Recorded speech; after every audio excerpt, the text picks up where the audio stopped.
This article contains spoilers for One Piece Chapter 1054. Although an unfortunate perpetual trend for years, the world government's latest stint in One Piece serves as the gravest example of how mangaka Eiichiro Oda has made its members out to be stereotypical villains as opposed to something greater and more nuanced. The irony is that the world government was a truly compelling entity before Oda actually brought the organization into the story. What set One Piece apart from other manga initially was how the hero Luffy associated himself with the outlaws of his world, pirates.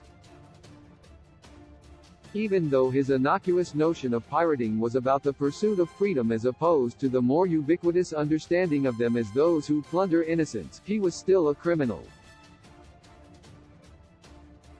Meanwhile, the fact that the world government opposed them automatically made them into the good guys even though as enemies of the story's heroes they were portrayed as the antagonists.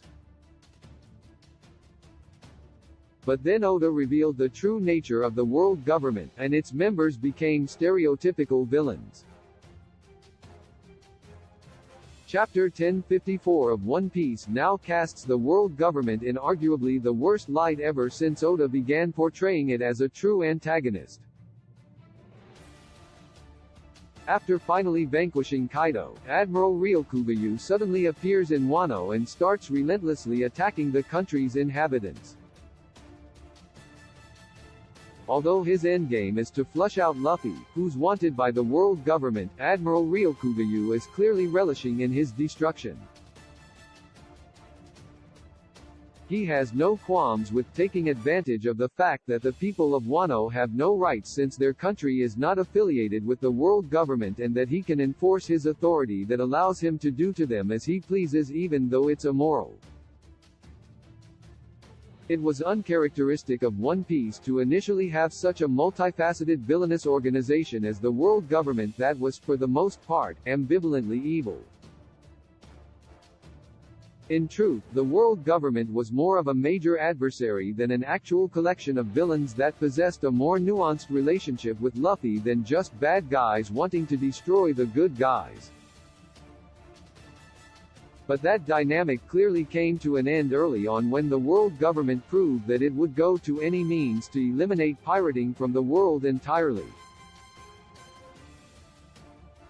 Oda makes the Admiral out to be a dastardly villain who is just as bad as the worst pirates in existence like Kaido and Big Mom.